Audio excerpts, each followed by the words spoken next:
In December, Bangladesh went to the polls, with Prime Minister Sheikh Hasina securing a landslide victory. She said she won on the back of Bangladesh's impressive economic record and a decade of growth. Her opponent says she stole the election. We are rejecting the results. While international monitors accuse her of silencing her critics and muzzling the press. The gagging of the media, the extrajudicial killings, the disappearances. So, is Bangladesh becoming a one-party state? And whilst hosting over 1 million Rohingya refugees fleeing Myanmar, how long can and will Bangladesh protect them? I'm Mehdi Hassan, and I've come here to the Oxford Union to go head-to-head with Gauhar Rizvi, the International Affairs Advisor to Bangladeshi Prime Minister Sheikh Hasina and a historian and former academic. I'll challenge him on whether democracy is dying in Bangladesh and whether his country should be doing more to help Rohingya refugees.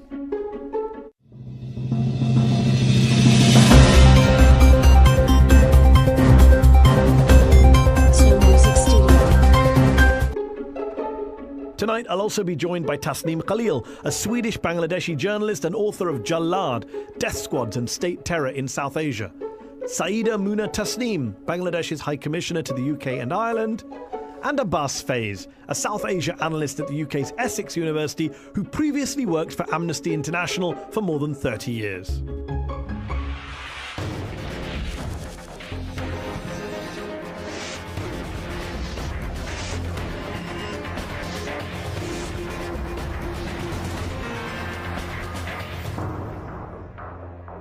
Ladies and gentlemen, please welcome Gauhar Rizvi.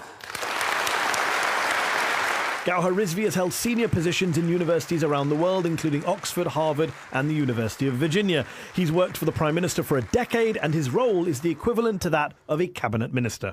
Gauhar Rizvi, following your party, the Awami League's recent landslide election victory in December, it does look more and more like Bangladesh is becoming a one-party state, does it not? I'm surprised that you would say that. This has been said earlier by a number of people. So it's not that surprising? No, but I'm surprised that you said it. Okay. Because as one who has studied politics, you will understand that just because a party has been elected 3 times, it is not a one-party state. The reason you're being called a one-party state is not just because you win lots of elections, as you say, many parties do that. It's the margin by which you win. Just to be clear, of the 300 seats contested in the December election, how many seats did your ruling coalition win in Parliament? 288. 288 out of 300? Yes. How many did the opposition win? Well, let me put this question to you. 288 to 7? Let me put this question to you differently. Give me one good reason why the opposition should have been voted into power. They did not have a manifesto. They were ambivalent whether they will go into an election or not. So you're comfortable with a 96% of the seats? That's what you want? Yes. Sheikh Hasina is now winning the kind of percentage victories that Bashar al-Assad and Kim Jong-un win.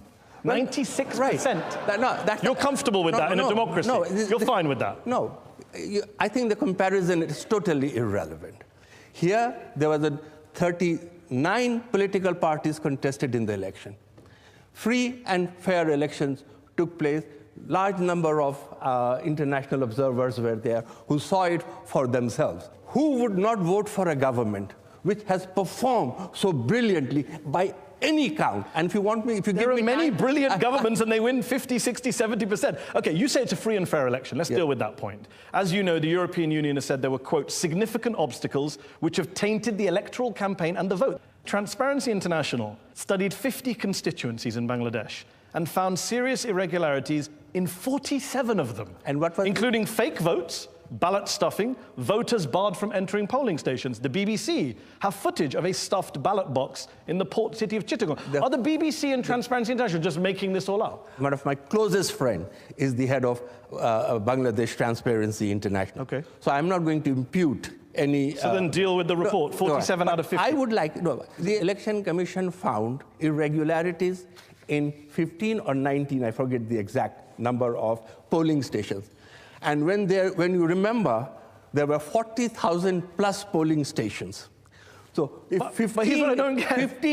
15 or 19, It's not that it's 15 or 19, it's that irregularities. your friend's organization looked at 50 seats and 47 of them turned out to have irregularities. I am yet to That's see something, the- I can't I'm do the yet maths to- off the top of my head, but I'm that's like yet to see the 95%. evidence. It's like your margin of victory. No. It Isn't the happened. problem that Human Rights Watch describes how opposition members have been arrested, killed, and even disappeared in the months running up to the election? There was a, quote, atmosphere of fear. 150 opposition members were arrested just 2 weeks before the election. Surely that cripples your election campaign if the government keeps arresting your members. These were people who committed arson and killing in the months of January to March 2015. After that, they went underground. They hid. At the time of the election, they resurfaced. There were allegations, criminal charges against them. And so when they resurfaced, they were arrested. Well, I just want to deal with some of the people you put criminal charges against in the opposition. You said that a man called Mintu Kumar Das, a Dhaka BNP leader, was charged with blocking a road in September 2018. The problem is he died in 2007. Isn't this embarrassing for your Of course government? it is embarrassing. You're throwing criminal charges at Of opposition course members who are dead. You know, when such charges are made, it is embarrassing. But one knows that in police investigation, in many societies, especially in developing countries, often have these shortcomings. It's not just the opposition that have been on the brunt of your government. The media have had some issues, I think it's fair to say. Let me quote you. You said civilization cannot flourish without freedom of expression. Indeed. Censorship never works, which is a good line, but in practice, there have been numerous examples of media crackdowns. Perhaps the most famous case is that of the photojournalist Shahid Al-Alam, who was dragged from his house by police after documenting a student protest in August and then criticizing your government on this channel, actually, on Al Jazeera English. Sheikh Hasina, your prime minister, described Mr. Alam as, quote, mentally sick. Do you think he's mentally sick, or is he just a journalist trying to do his job? Those who are familiar with the media in Bangladesh will know one thing. It is free, it is vigorous. Shahid Al-Alam was not arrested for appearing on Al Jazeera Was he arrested for? and making a comment. He was arrested for spreading disinformation, which was inciting violence. Shahid is my very close friend. Shahid Al-Alam told reporters outside court in August that he was beaten so badly by police that his tunic needed washing because of all the blood. He was jailed for 107 days and said he was tortured. Is that how you treat your friends? Listen, I have not said a word about his treatment. All I have said is Shahid is a close friend of mine, and when he was arrested, I took it on myself to make sure that he was given proper medical treatment. His family was able to carry food for him. Okay. And Why did he need medical treatment? Well, not because of the beating that you said. You're denying that he was beaten by the police. I did not deny that. Because I cannot deny it because I do not know what happened. Okay. All I am going Is your to say... friend mentally sick? No. Why did the Prime Minister say he's mentally sick? I have no idea about that. I don't know what she had in her mind, but if somebody spreads disinformation, which endangers life, which incites What was violence, that disinformation, just before we move on? that there were several people killed and whose dead bodies were hidden in Awami League office in Dhanmandi. Women were raped. And, no, just wait, don't say no. Hold on. But even if it was false, you think it's worth locking him up? I stand by my court, and I will go to my death saying the same thing, that without freedom of expression, our civilization will collapse. So, on the other hand, the government has responsibility to protect citizens. Agreed. Let's bring in our panel, who are waiting patiently to come in here. I'm joined by Tasneem Khalil, a Swedish-Bangladeshi journalist, author of Jallad, Death Squads and State Terror in South Asia. Tasneem, do you think it's fair to say that Sheikh Hasina is turning Bangladesh into a one-party state, into an authoritarian state, as many journalists are claiming, especially in the West? Yes, Mehdi. Sheikh Hasina has not only turned the country into a one-party state, and she has very successfully done that. She has very capable advisors like Dr. Rizvi, who would come on international television and very eloquently, try to defend her. But the truth remains that Bangladesh is a country where people are picked up from their homes, they're abducted, they're kept in secret detention. There is a program of enforced disappearances. People are extrajudicially executed. People are imprisoned in thousands. We saw during the recent elections. And even anyone who the regime thinks that is a problem, they go after him or her with absolute viciousness. And just on his point about free and fair media, everyone in this hall would agree it's a free, fair, vigorous media. You're a journalist, you no longer live in Bangladesh. What's your view? Well, Bangladesh is a country where journalists are beaten mercilessly by the goons of Bangladesh Chhatra League, the student wing of Bangladesh Awami League. We have video footage. Of course, Dr. Rizvi would say, well, 1 or 2 journalists getting beaten up, that's nothing to care about, maybe. But it's a very, very dark situation. Okay, before I bring back in Gauhar Rizvi, I'm going to go to Saeeda Muna Tasneem, who's Bangladesh's High Commissioner to the UK and Ireland. When you hear Tasneem speaking there, it's a litany. But thousands behind bars, extrajudicial killings, enforced disappearances. Must make your job quite hard defending the Bangladeshi government here in the West, here in the UK. But Tasneem doesn't even live in Bangladesh, so he's seeing Bangladesh from outside, just like you're doing. Why doesn't he live in Bangladesh? I have no idea. Okay, we'll come so what I'm saying is that Bangladesh definitely, in the history of Bangladesh and press freedom, if you look at the 70s, 80s, 90s, and 2000s, even until 2000, there was just one private TV channel. Right now, Sheikh Hasina, between 2009 and 2018, has opened up the media and 32 private TV channels every day, 90 political talk shows. Sheikh Hasina has been criticized left and right. There are newspapers criticizing Sheikh Hasina, and the parliament she's been criticized. So why wouldn't Bangladesh have press freedom? She doesn't need to put anybody's voice down. There are also people being arrested for criticizing her too. A woman, the woman for doing a post on Facebook was arrested about That's a fraction. That's a small fraction. That doesn't mean that Bangladesh doesn't have press freedom. Before I bring in Abbas Faiz, Tasneem, very quickly, why don't you live in Bangladesh anymore? As a journalist, I cannot operate independently in the country. I would be abducted, I would be tortured, like Shahidul Alam, my colleague. And when was that? Which period did he leave the country? Before Sheikh Hasina came into office? But he's given many examples as well. Let me bring in Abbas Faiz, a South Asia analyst at the UK's Essex University, previously worked for Amnesty International for more than 30 years. Abbas, Tasneem mentioned enforced disappearances as well, something I'm going to bring Gauhar Rizvi back on as well. Can you shed some light on what is going on in Bangladesh with these claims being made about people disappearing? Well, what is happening in Bangladesh under the current government's watch is really very unacceptable. In terms of democracy, all the independent institutions of the state have been weakened. The parliament has become an extension of the government, and all of these things have happened by the support of people, intellectuals like Mr. Gauhar Rizvi, who are actually falsifying the nature of the issues. Now, to just go back to the enforced disappearances, the way it happens that a group of plainclothes officers go to the house of the people, they collect them, they take them away, and then the police, the security agencies, and all of those people, they just say that they don't have any knowledge of them. Do you want to respond to Abbas Faiz? I think if you are saying, Abbas, that this is a government policy, I fear you are mistaken. Government does not need to disappear people. Government have authority to arrest people if they feel somebody has done things wrong. But you have the responsibility to protect them. And to remand them. Okay. Are you denying that people like Mir Ahmed bin Qasim, Hassan Ali, Shafiq al-Islam Modu, who were in front of their families in many cases, were taken by plainclothes police officers on CCTV in one case? Were they not taken? I am going to say again. Are you denying that? No, you asked me for evidence. It is most deplorable if this is true, or if this were to happen. But other names were also given. The same set of people have resurfaced and are openly moving around in the society. But not all of the names. If the British government and the US government and Amnesty International and Human Rights Watch and Bangladeshi human rights groups are all saying that people are being disappeared, shouldn't you investigate that? Of course we will investigate. Independently. Okay.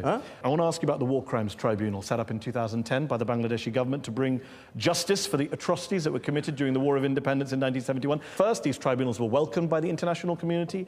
However, in recent years, the UN, Amnesty International, Human Rights Watch, the International Center for Transitional Justice, they've all raised serious concerns about the fairness of these trials, in particular the use of the death penalty.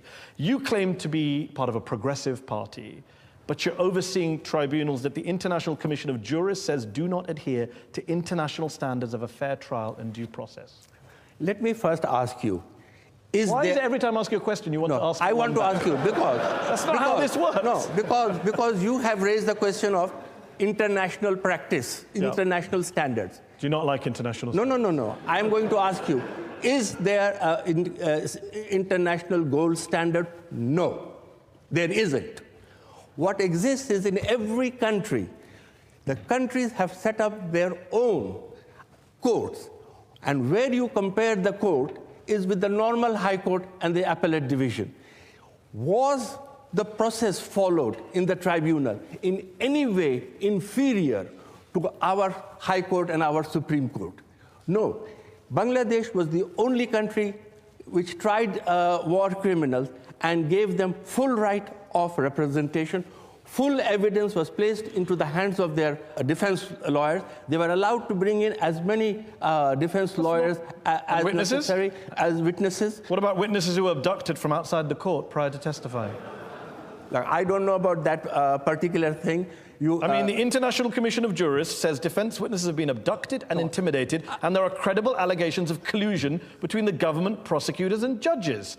Isn't it the case that Sheikh Hasina just wants to get guilty verdicts and therefore cut corners? First you tell me it is not of international standards. When I tell you that the standards followed in Bangladesh courts were higher than what that happened in Nuremberg trial, is as good as I don't remember anyone accusing the Nuremberg trials of abducting witnesses outside the court. No other international tribunal gave an opportunity for appeal. Not only appeal, it also gave Bangladesh rules gave an opportunity for judicial review. If after all these things you say, I'm not saying that these I'm saying were international not fair. Jurists are saying it, who know their stuff. Okay, let's move on. There was a lot of opposition between quote-unquote secularists and Islamists in Bangladesh. In just 3 years, between 2013 and 2016, as you know, there were 10 brutal murders of atheist bloggers, as well as other activists. Is there zero tolerance for extremists who kill bloggers from your government? Indeed, yes. Then why did after the death of one blogger, Avijit Roy, in February 2015, why did Sheikh Hasina's son, an advisor to the government, he said your government, quote, can't come out strongly for him as they don't want to be seen as atheists. Another minister, Sharia Alam, said that while these attacks are not acceptable, at the same time we expect people to stop criticizing the Prophet. From a supposedly secular government, that's a pretty intolerant, some would say cowardly approach to the murder of your own citizens. I'm not going to defend the statements made by others. You can ask them. But they're your colleagues. But what I am going You're not here to be solo Gohar Rizvi. You're here representing the government of Bangladesh. What I am going to say to you is government does take very strong action against all crimes, including crimes against bloggers.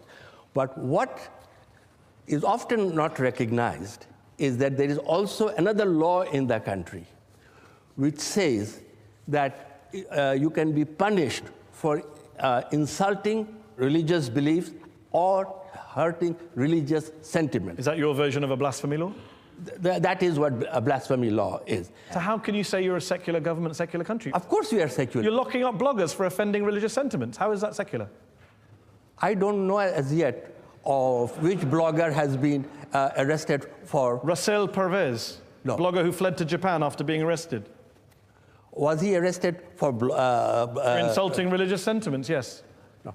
If you are going to incite violence by inciting... No. Come on. There's no incite. I'm asking you, are you a secular country if you lock up bloggers for offending Islam? Yes or no? I do have to, as a member of the government, say that if public safety is endangered, governments have a responsibility. That's an excuse that many governments use. You say that you're a secular party and secular government. You say your opponents, the BNP, the Bangladesh National Party, are theocratic. You say they're in bed with Jamaat-e-Islami, quote-unquote, Islamists. But some would say that you've gotten into bed with some pretty extreme groups too, the Hifazat-e-Islam movement. You've given in to some of their pretty extreme demands. You even refused your party to condemn them when they recently attacked the education of teenage girls in Bangladesh. Why? Now, maybe compare like with like. Jamaat is a political party. Hifazat-e-Islam is not a political party. Irrelevant to my question. No, it is relevant. No, I was asking about secularism. It is. How are you a secular party if you ally? I am coming to that. Okay. It is a students' movement. So was the Taliban. It's a students' movement. There are 1.4 million students studying in in madrasas controlled by the Hifazat group. The government is trying to bring them out, to modernize their curriculum, to make them employable, to train them in modern sciences and education so that they become employable and keep away from radicalism. No one's saying you shouldn't talk to them. And that's it's what about giving in to their demands. You say that you're modernizing their curriculum. They seem to be having more impact on your curriculum. They asked for 17 stories and poems to be removed from school textbooks. You agreed. They asked to move a female statue representing justice from the Supreme Court. You agreed. They condemned the education of teenage girls. Your minister said that's fine. It's free speech. You're just appeasing them while telling the world you're secular.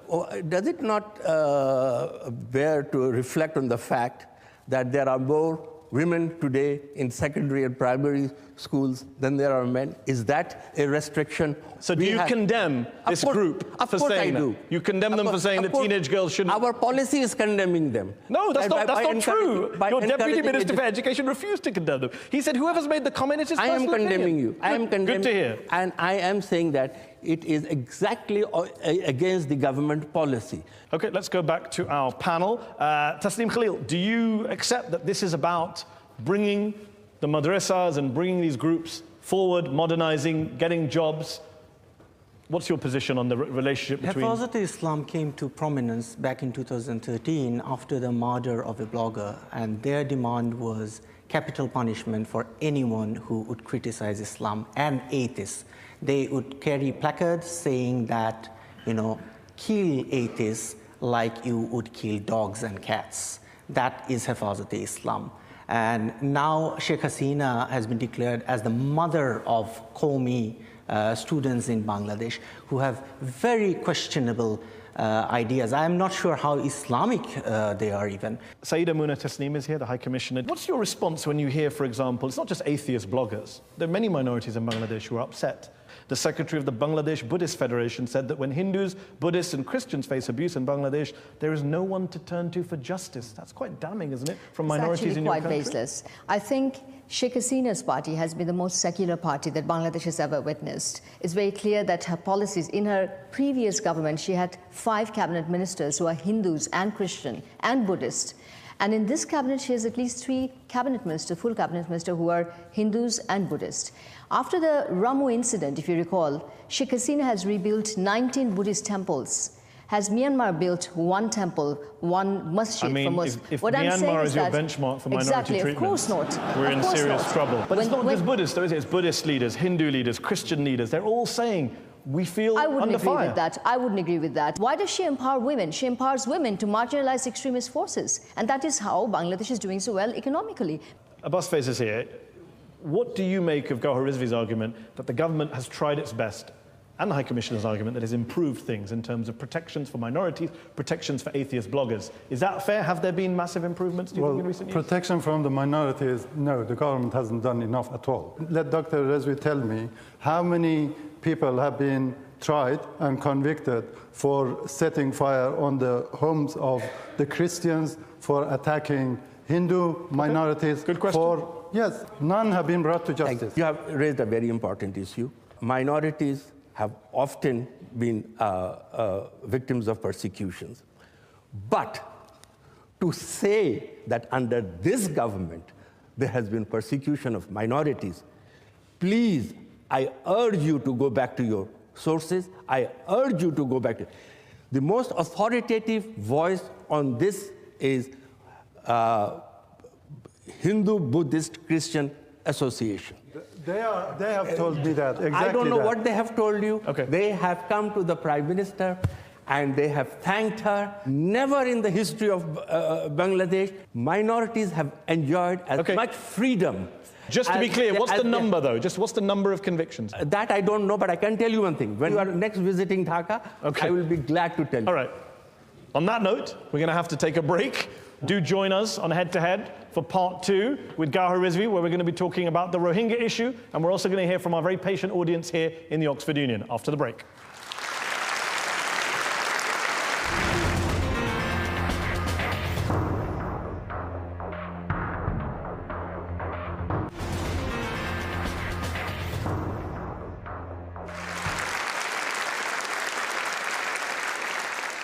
Welcome back to Head on Al Jazeera English. My guest tonight is Gauhar Rizvi, International Affairs Advisor to the Bangladeshi Prime Minister Sheikh Hasina.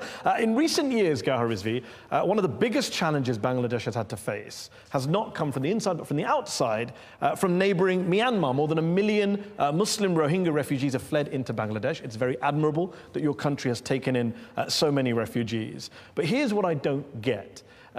You've called what's happening in Myanmar ethnic cleansing. Your boss, the Prime Minister Sheikh Hasina, has called it, quote, tantamount to genocide and crimes against humanity. And yet your solution to the crisis seems to be to try and send the refugees back to Myanmar. It makes no sense, really. That is the end solution, that these people belong to Myanmar. They want to go back home, and they must go home. However, what we have also said is we will only send them when the conditions are safe and people will go back voluntarily.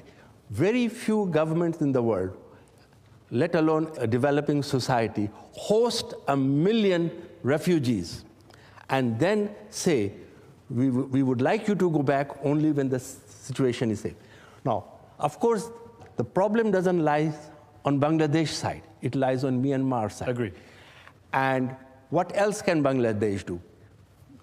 The responsibility lies with the international community, that they must insist on making Myanmar safe for the return Agreed. of the Rohingya. In the meantime, though, you say we won't send them back while it's not safe, which is good to hear.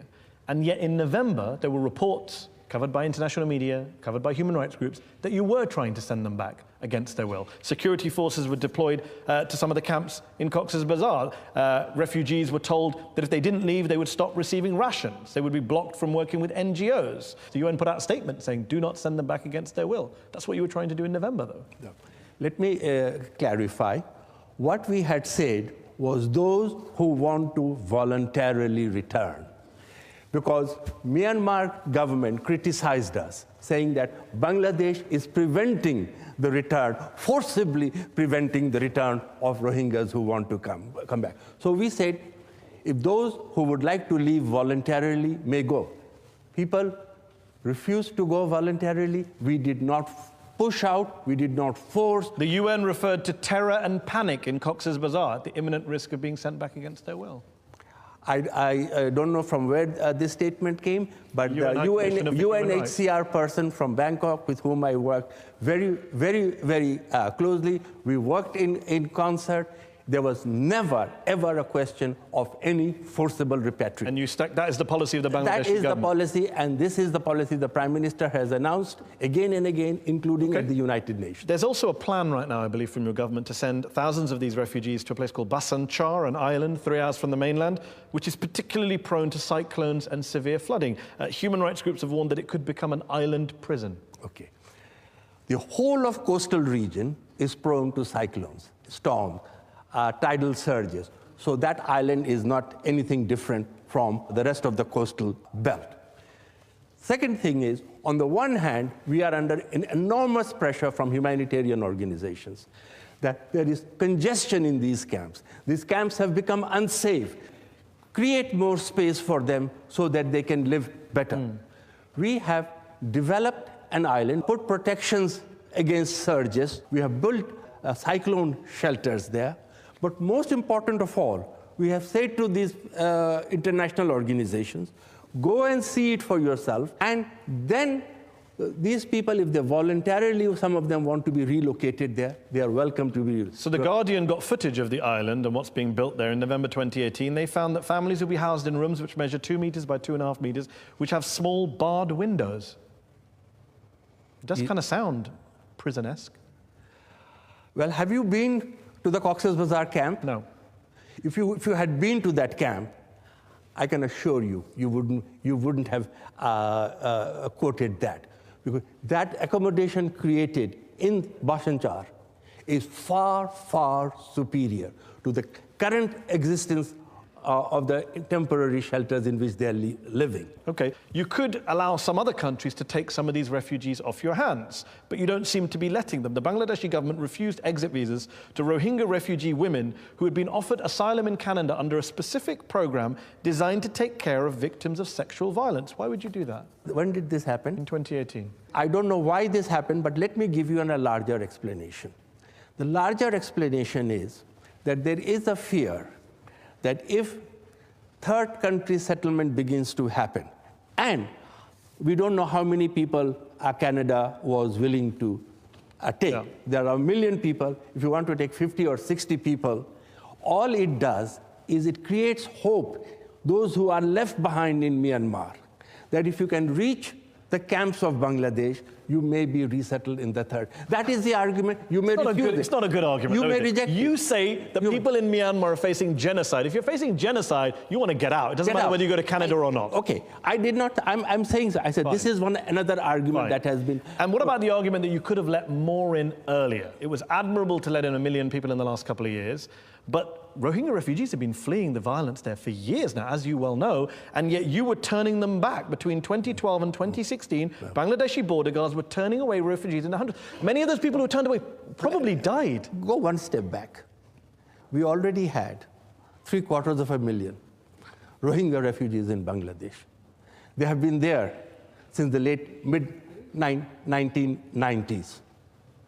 So to say that we turned some back, which country has allowed so many people into their... And I said that's an admirable position. What I'm wondering is, given you've let these people in, given you said they're victims of genocide, in hindsight at least, do you look back, Gauhar Rizvi, and say, you know what, I wish we'd let more in earlier. We could have saved more lives. See, what happens is when they came, your border guards, they are trained to prevent people from coming in. That was their reaction. When this came to the high-level decision, I was present in the meeting that day. All the security forces argued that we should hold them back. Our Prime Minister said, no, this is a humanitarian crisis. Open the frontiers, let them in. And I think this is the only unique example, possibly Angela Merkel was another, where 1 million people nearly were allowed in to the country. Fair enough. Let me ask you this, last question before we go to our panel and then the audience. You've said Myanmar should be referred to the International Criminal Court at some future stage. Do you think Aung San Suu Kyi, who I know you know personally, do you think she should face an international tribunal as well for her role in this genocide, or at least her role in denying and covering it up? Whoever is involved should be faced with the International Court of Justice. There is no doubt, because this was premeditated genocide. So you think there could be a case against Aung San Suu Kyi as well? It would be against the entire government or any member of government that aided and abetted in this process. Would you like to see her on trial? Now, you are asking me to comment on a friend, and I always have a soft spot for friends, and I will hold back. Okay. Interesting choice of friends tonight. Let's go to our panel of experts who are waiting here in the Oxford Union. I'm joined by Abbas Faiz, who's a South Asia analyst at UK's Essex University. He previously worked for Amnesty International for more than 30 years. Abbas, as a human rights activist and specialist, how worried are you about the fate of Rohingya refugees in Bangladesh today? What's your view? It is commendable what Bangladesh has done, but that is not enough. They've got to actually start a very strong movement within the international community to ensure that the pressure that is needed to be placed on the government of Myanmar is done. The government of Bangladesh is not doing all of that. Saida Muna Tasneem is here, Bangladesh's High Commissioner to the UK and Ireland. You've also served on Bangladesh's National Task Force on the repatriation of Rohingya refugees. Abbas says you've done well, but not enough. We have done excellent. We're the only country in the world who's giving maximum protection to the Rohingyas. Why isn't the world doing enough? That should be your question, not what Bangladesh is doing enough. Bangladesh is a country which is an LDC. We are at least... Bangladesh is the least developed country. We're the most densely populated country in the world. We are sharing our food and space and sovereign space with the Rohingyas. We've given 6,000 acres of land for Rohingyas. We are protecting 60,000 women who are raped and gave babies, 70,000 babies who are rape babies. We're providing support and shelter to those babies. We're providing health, education, healthcare, prenatal, postnatal to women who are sexually violated in Rakhine State. The question is, why isn't the world doing enough? Would the United Kingdom be ready to take 1.1 million refugees? Would any other countries be ready to do that? It's a good question. I think we know the answer. Let me bring in Tasneem Khalil, who's a Swedish-Bangladeshi journalist, author of Jallad, Death Squads and State Terror in South Asia. Tasneem, you're a critic of this government, but it's very difficult to disagree with what the High Commissioner is saying there. They've done a lot for the Rohingya refugees. This is Sheikh Hasina's finest hour. The genocide is not something where we just have a competition of who has done enough and who has not done enough. I'd like to ask a direct question to Dr. Rizvi here. You say that you want to see Myanmar tried at the International Court of Justice for genocide. You, on record, said it is a genocide. Prime Minister Sheikh Hasina said it's a genocide. Now, what is stopping you from referring this case to the International Court of Justice under Article 9 of the Genocide Convention? I think the answer is obviously no, we haven't done it. But, a government which has its handful training, feeding, providing health care, to say why the government has that. Of course we will do. Of course we will do. And thank you. Whatever it needs to be done. We're going to wrap this up and let's go to our audience. Raise your hands. I'm going to bring you in as many of you as I can. Let's go to the gentleman here in the front. I represent Ahmed bin Qasim. He was disappeared by the Bangladesh Special Forces, RAB, in August 2016, with all the evidence pointing to this being done on the direct orders of Prime Minister Sheikh Hasina. He's only one of hundreds who've been disappeared.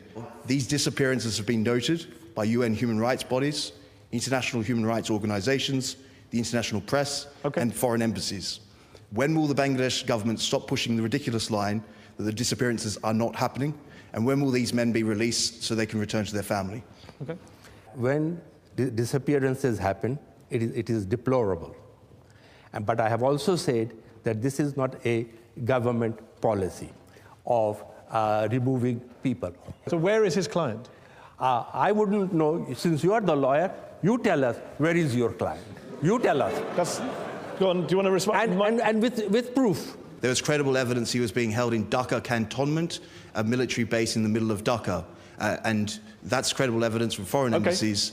And your government knows where he is. No one believes that you don't. You don't even believe. That's fine. You don't even believe that. So thank you for the statement, but you have said nothing. You have just made a statement that he is You located. asked him a question. He told you where he thinks he is. No, now it's your job to go check it out. You're the government. I will check it He's out. not. I am prepared to check it out. But when you use the word credible, well, I have to take your word for it. You want the cell number as well? Some information. Come on. He would give me some information. Let's go back to the audience. Gentleman here in the front. Thank you. I covered the Rana Plaza factory collapse and the aftermath of that. And back in 2013. 2013, which was a convulsive event and which created a lot of promises from the government. I'm just curious because it seems that now, as thousands of workers are demanding fairer wages and have not been allowed to be unionized, they're being shot at, beaten up, and summarily sacked from their jobs. This is the recent protest you're referring to. Yes, and despite just 2 days after the election, the government gave a 75% tax break to factory owners, and in a country which has the highest growth rate amongst rich people in the world. Okay. I don't know if you have been back since you covered Rana Plaza. Enormous changes have taken place. To begin with, Bangladesh is now fully compliant with its commitment to the ILO Convention. Bangladesh Constitution fully allows unionization. There are no restrictions to it. Working with Accord and Alliance, we have improved and made all the factories safe.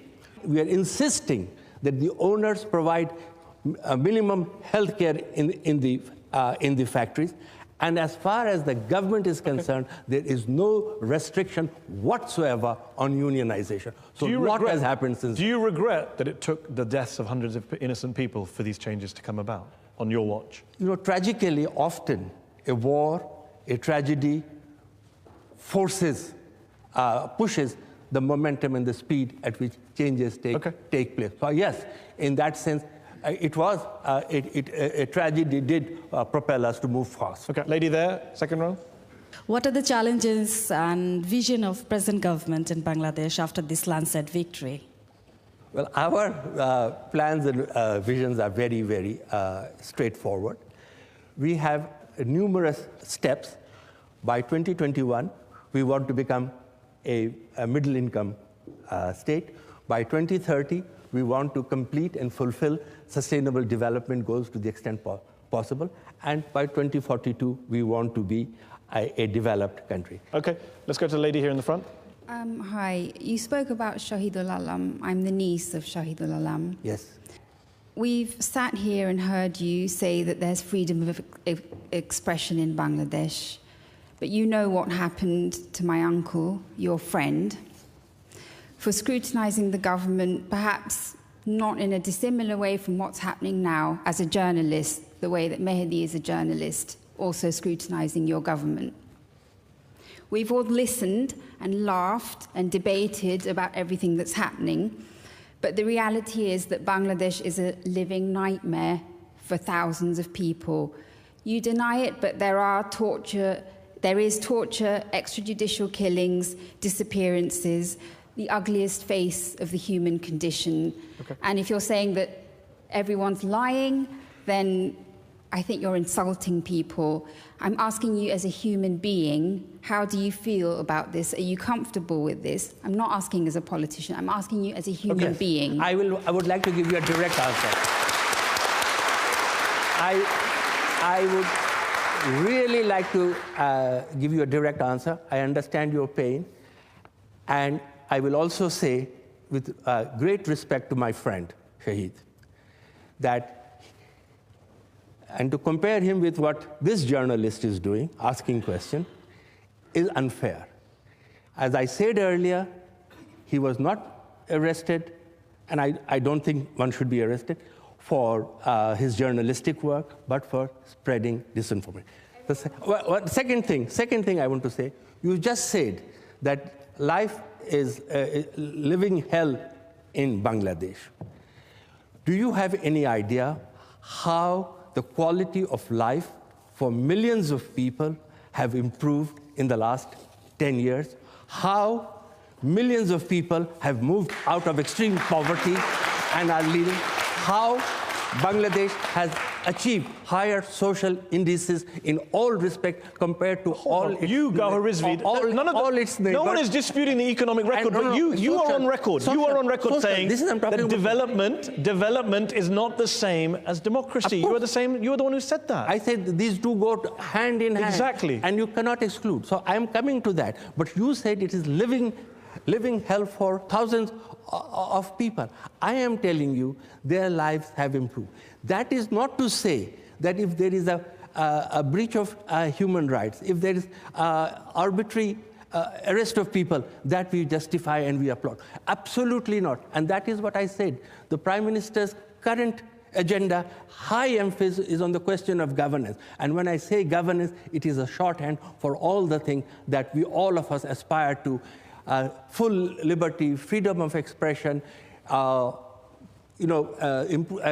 a real qualitative improvement in life. Just on her particular question to you personally, as someone who's not a politician your whole life, the majority of your life you haven't been a politician. You're an academic, a scholar, you were teaching people about the world. When you read these reports from academics, from scholars, from human rights activists, all making the same claims about enforced disappearances, crackdowns on the press, torture, it doesn't bother you at all? Of course it bothers. But as I said, it is deplorable if these things are true. And I also say to you, whenever this information has come to me, and I cannot at this moment divulge names, I have done everything personally, humanly possible to make sure, including in the case of your uncle, which I do not want to say it publicly. Okay, let's go back to the audience. Yes, gentleman here in the tie. Just a direct question to Mr. Rizvi. He is an advisor to the PM. and he's a very intellectual man. But does he call that when there is a crackdown on opposition and there is a extrajudicial killing and enforced disappearances, even the opposition party doesn't have any freedom to gather free assembly or anything, they cannot speak. Is that called democracy in Bangladesh? What has happened was not a crackdown. What happens is, again, this is the law of the land, that if you want to hold a public meeting, you need to secure the permission of the police department so that adequate facilities are provided. But where the difficulty arose, when two parties decide on the same day to hold their meeting in the same venue. Now, which police force in the world will allow two rival parties to assemble in the same? Let's go back to the audience. Dr. Rizvi, you've already answered a couple of questions on the enforced disappearances and some of the other human rights violations, and you've used the term deplorable. Why have you refused to engage with the UN special rapporteurs and working groups when they've tried to engage with you on this issue, and all you do is flatly deny the existence of these? That is true what he said. UN special rapporteurs are on record.